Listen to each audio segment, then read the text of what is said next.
del Servicio Sismológico Nacional y también por parte de los colegas del Instituto de Ingeniería y de la Universidad Autónoma de Nuevo León. Le cedemos la palabra a la doctora Xioli Pérez Campos, jefa del Servicio Sismológico Nacional. Bien, pues buenos días a todos y todas.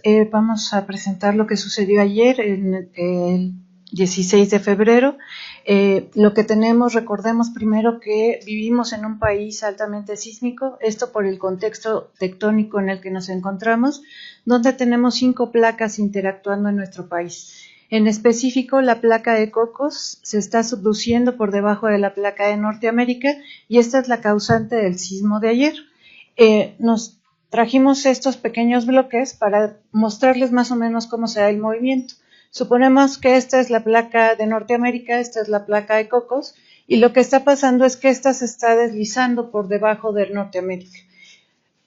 Al momento en el que logra ese deslizamiento es que se produce el sismo, ¿sí? Entonces es este tipo de movimiento, le llamamos un sismo interplaca y es a lo que llamamos un mecanismo inverso, cuando se tiene este movimiento, ¿sí? Este bloque produce ese movimiento.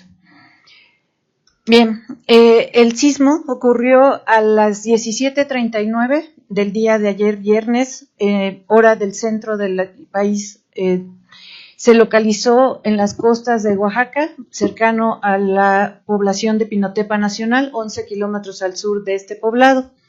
En ese lugar han ocurrido varios sismos en la historia del país. En específico tenemos registro desde 1937, lo que ven a mis espaldas es el registro histórico y lo que tenemos es a mi lado derecho, corresponde a lo que serían las costas de Jalisco, Colima, y a mi lado izquierdo sería la costa de Chiapas. Las barritas que vemos ahí corresponden a sismos que han ocurrido a lo largo de la costa y de arriba hacia abajo es cómo han ido sucediendo en el tiempo. Entonces, si observamos aproximadamente a unos 1,200 kilómetros de distancia, que es donde ocurrió el sismo de la tarde de ayer, que lo pueden encontrar hasta abajo en una barrita morada, vemos que en esa región han ocurrido otros sismos, en específico en 1968, 1978, 1982, 1995, 1996 y el más cercano en tiempo, el 20 de marzo de 2012. Ese último sismo, recordemos que tuvo una magnitud de 7.5. Lo que vemos aquí es justamente lo que hacemos los sismólogos para describir este movimiento que yo les mostraba. En el lado izquierdo, lo que vemos es el mecanismo focal, es justamente lo que nos describe este movimiento. En el lado derecho, lo que estamos viendo es cuánto se deslizó, es una descripción del tamaño de la falla, cuánto se rompe y cuál es la cantidad de metros que se desliza. El color nos está indicando que el deslizamiento máximo en esa falla que se rompió fue de 2.15 metros. Ese trabajo es en colaboración con el Centro de Geociencias de la UNAM, realizado por el doctor Carlos Mendoza. Aquí en el mapa vemos las estaciones del Servicio Sismológico Nacional y de otras instituciones que colaboran con nosotros, de las cuales se reciben los datos para poder hacer toda la localización de la sismicidad que reportamos y todos los trabajos y resultados que aquí les presentamos.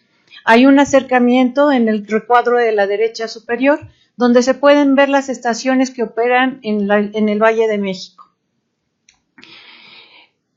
Hasta las 10:40 de esta mañana se habían registrado 590 réplicas. En el mapa lo que presentamos es en círculos grises, es la sismicidad que hemos reportado durante este año, desde el 1 de enero de 2018 hasta un poquito antes del sismo principal del día de ayer de magnitud 7.2. Los demás círculos de colores corresponden a la sismicidad ocurrida a partir del sismo de magnitud 7.2.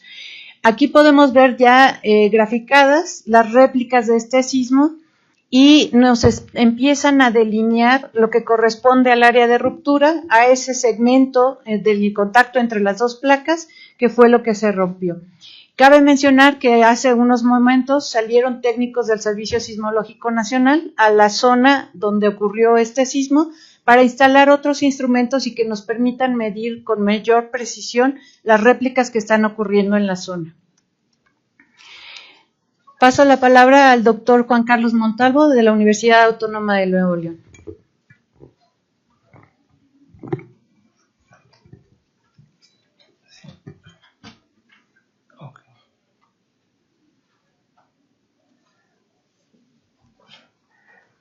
Muchas gracias, buenos días.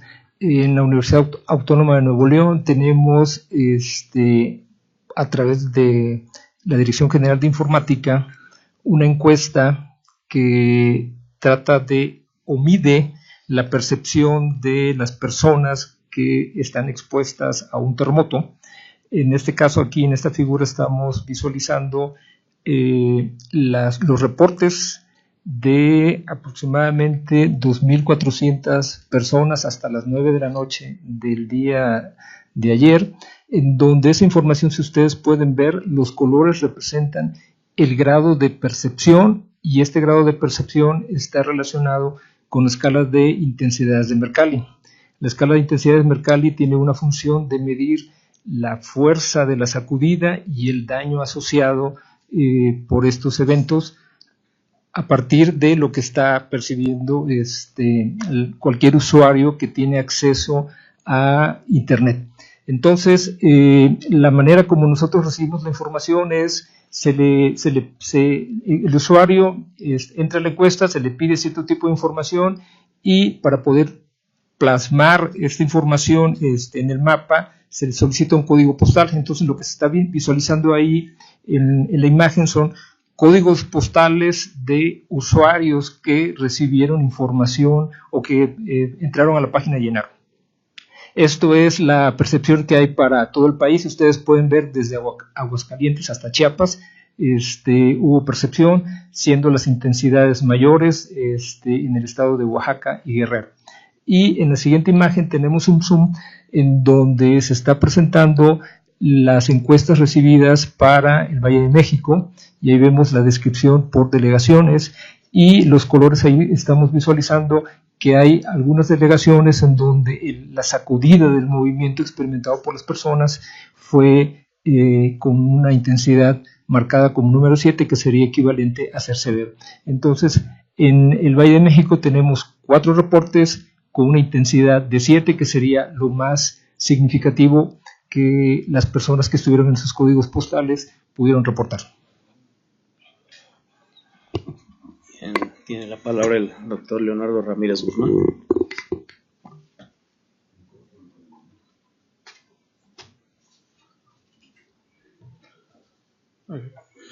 En cuanto a los reportes de las intensidades instrumentales, el Instituto de Ingeniería generó los mapas de intensidades a nivel nacional con la información de las redes de la UNAM. Aquí en esta diapositiva se muestran las estaciones que se utilizaron para generar. Okay. Sí, están. Okay. Para generar el mapa mencionado. Okay. Que se muestra en esta diapositiva del lado izquierdo. Pueden ustedes observar que aproximadamente en una región de alrededor de 100 kilómetros de diámetro, la intensidad fue muy severa, específicamente alrededor del epicentro, y en la mayoría del país se sintió aproximadamente por 42 millones de personas. 24 millones lo percibieron de manera moderada a fuerte, y 18 millones de fuerte a muy severo.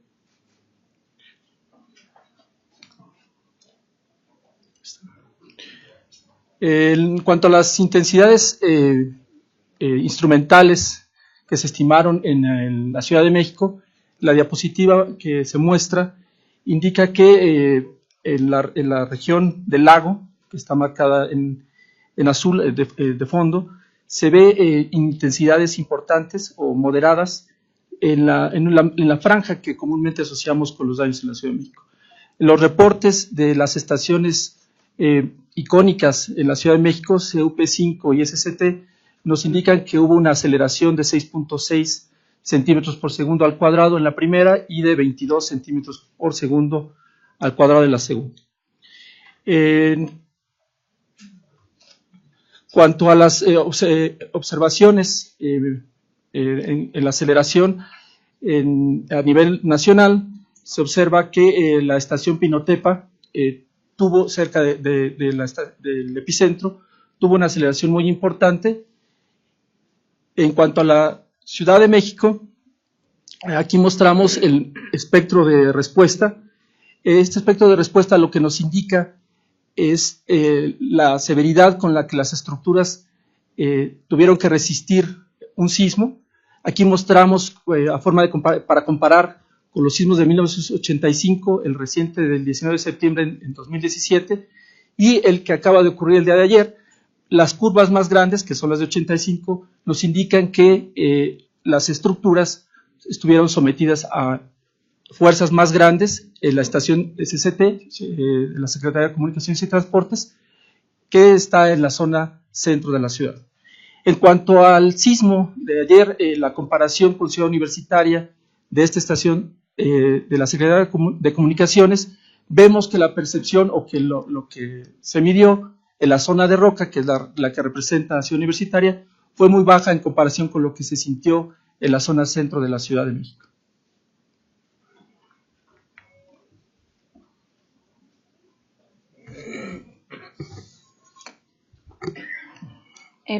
Bien, hay un punto más para concluir.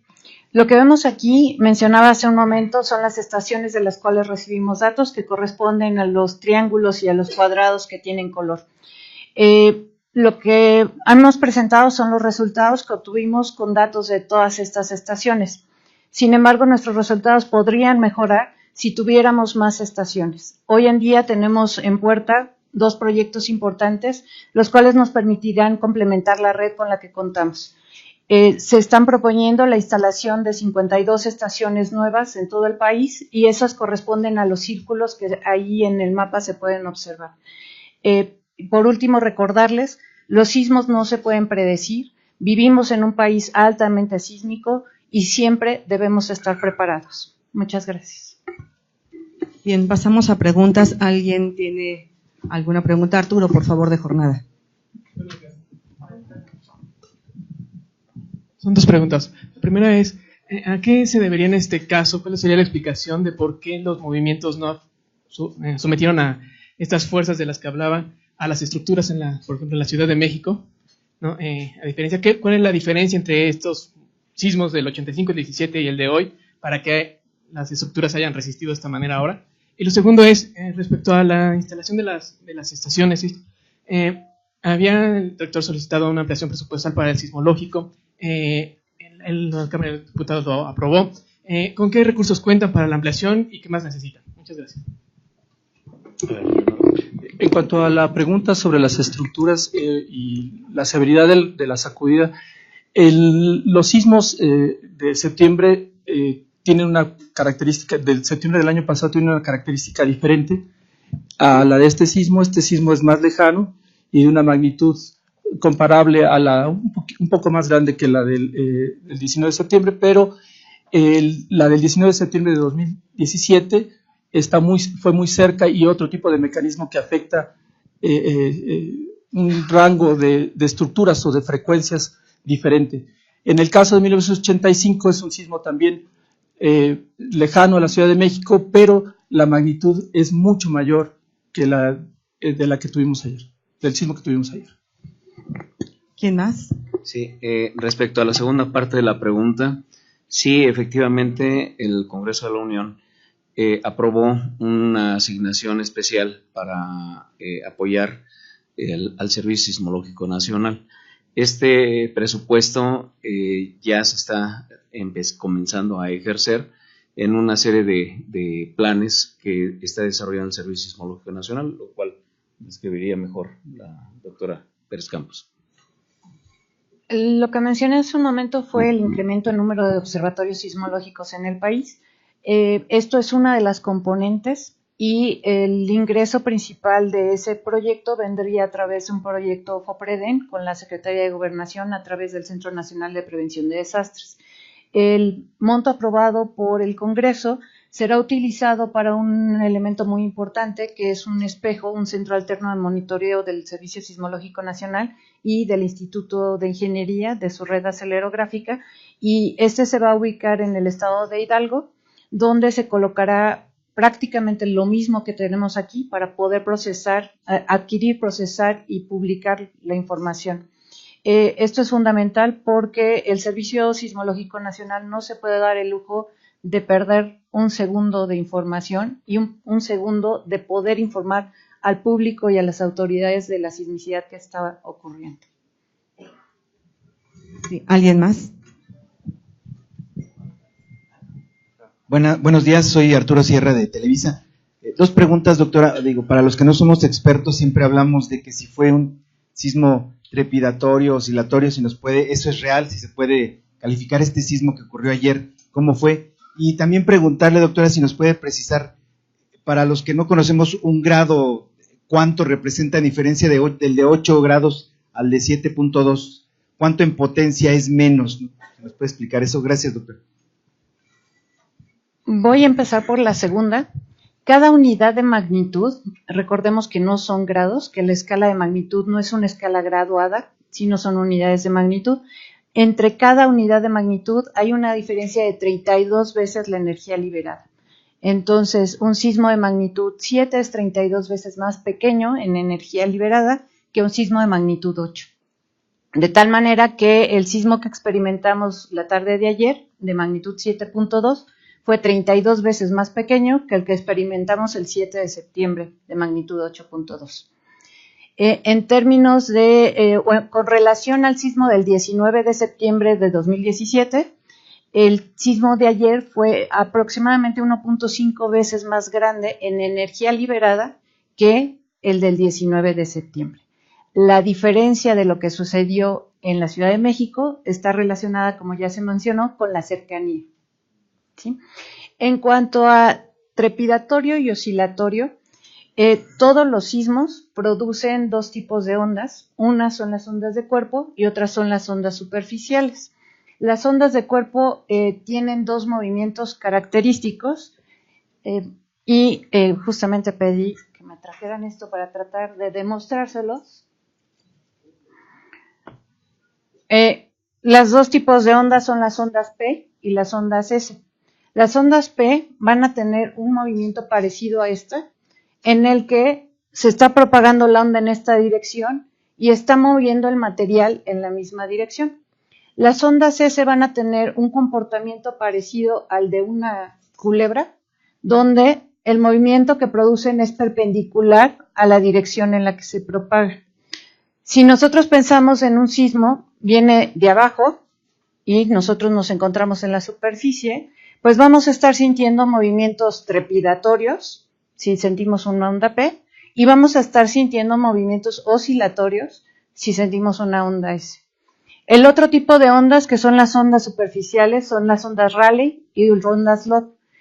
Las ondas Rayleigh van a producir un movimiento que nos van a hacer subir y bajar, y las ondas Loeb nos van a provocar un movimiento oscilatorio. Entonces, todos los sismos producen ambos movimientos.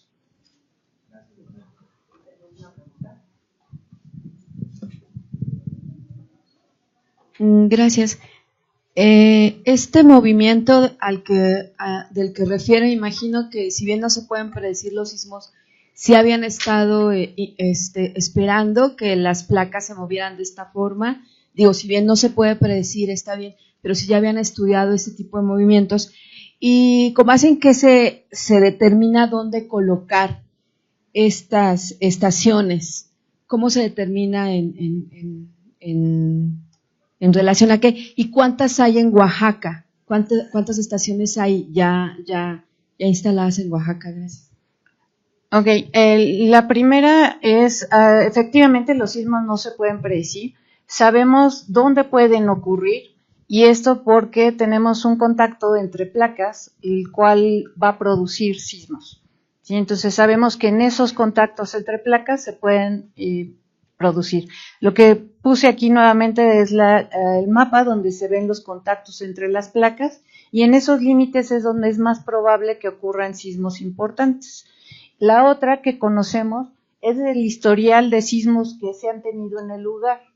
Entonces, en este mapa se alcanzan a ver muy tenues unas circunferencias o unas elipses, y esas me están representando las zonas donde han ocurrido sismos importantes en el pasado. En la geología hay una máxima que dice lo que ocurrió en el pasado va a ocurrir en el presente y en el futuro. Si sabemos que han ocurrido sismos en esa zona de Pinotepa Nacional, podemos esperar sismos en el futuro. Y mencioné una lista de varios de ellos, ¿no? Lo siguiente es dónde colocar estaciones y cuántas hay en el estado de Oaxaca. Actualmente en el estado de Oaxaca el Servicio Sismológico Nacional tiene 10 observatorios sismológicos. Esos son complementados con algunas estaciones que tiene el Instituto de Ingeniería, que son estaciones acelerográficas. Y cómo decidir dónde poner nuevas tiene que ver con la cobertura de las actuales. Lo que hemos hecho es un análisis de la cobertura que nos brinda la distribución actual de estaciones. Y lo que hemos identificado es que hay zonas en el país, como sería el norte del país, donde no podríamos ver un sismo de magnitud menor de 3.8, inclusive hay algunos puntos donde hoy en día no podríamos detectar un sismo de magnitud 4.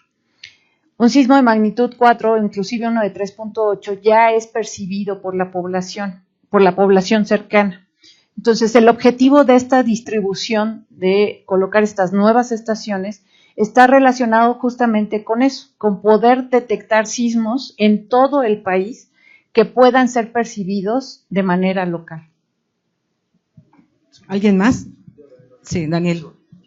Gracias. Daniel Rosas, de Grupo Radio Centro. Una pregunta rápidamente, si me permiten, nada más para aclarar una duda. En días anteriores se hizo una declaración que entiendo, inclusive podría interpretarse como de carácter político por parte del jefe de gobierno, en el sentido de que había una falta en el cumplimiento de pago de algunas entidades y que esto repercutía en alerta sísmica y esta situación.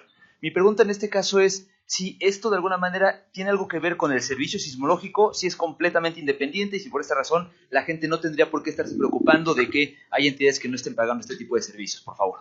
Sí, la respuesta es que la alerta sísmica no tiene nada que ver con el Servicio Sismológico Nacional, es totalmente independiente.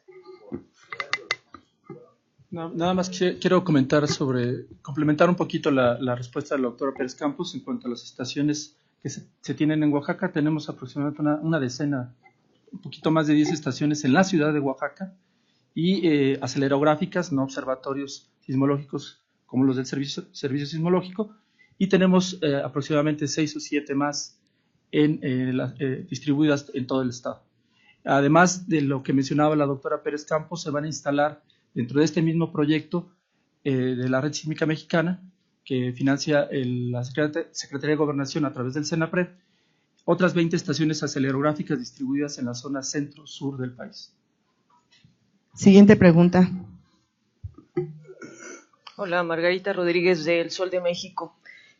Bueno, con relación a la pregunta que hizo el compañero, hace pocos días efectivamente el jefe de gobierno de la Ciudad de México mencionaba que no servía la estación, que había una falla en Oaxaca, ¿no? Sin embargo, pues ahorita recibimos la señal 72 segundos antes y pudimos evacuar, ¿no? ¿Qué pasó ahí? Y después no se habló cuánto es el monto, ¿no?, destinado, etiquetado para estas estaciones que se prevén. Y bueno, y por último, ¿qué está pasando a nivel geológico en el Istmo?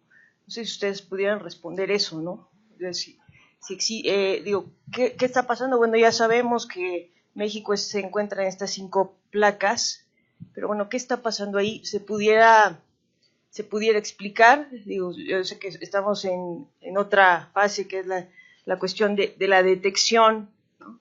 Pero a nivel geológico, ¿cómo podríamos interpretar la gente? ¿Qué está pasando ahí? Gracias. Contesto la primera y la última, y la de los montos se la dejo al director. La primera, como ya se dijo hace un momento, el sistema de alerta sísmico mexicano no está a cargo del Servicio Sismológico Nacional.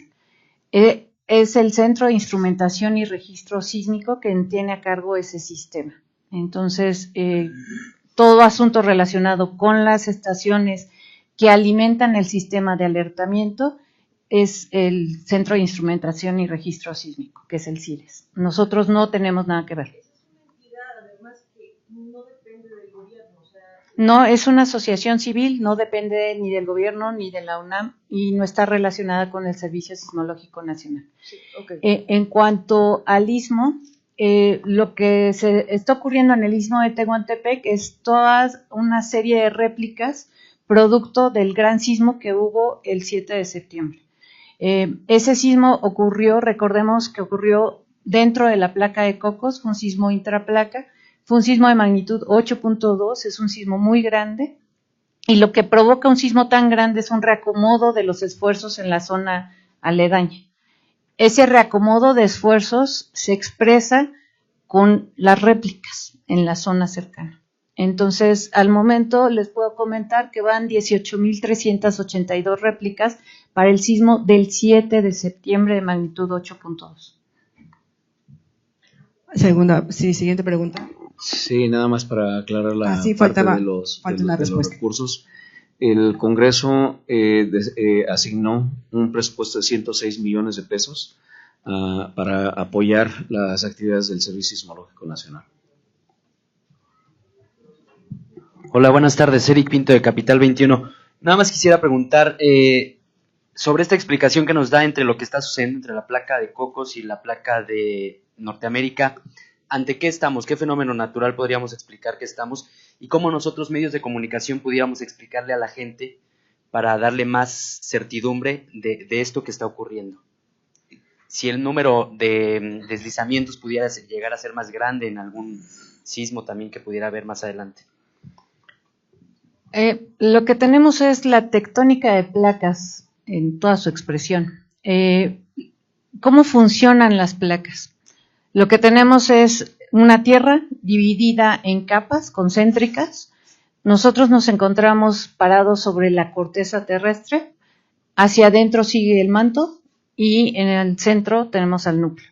Ese núcleo está emitiendo calor y hace que el manto tenga unas corrientes convectivas. Recordemos de nuestras clases de física de la secundaria, ¿no? Que el material caliente subía y el material frío bajaba. Lo mismo pasa en el manto y eso hace que nuestra capa de afuera, que es la corteza, se esté moviendo. Ese movimiento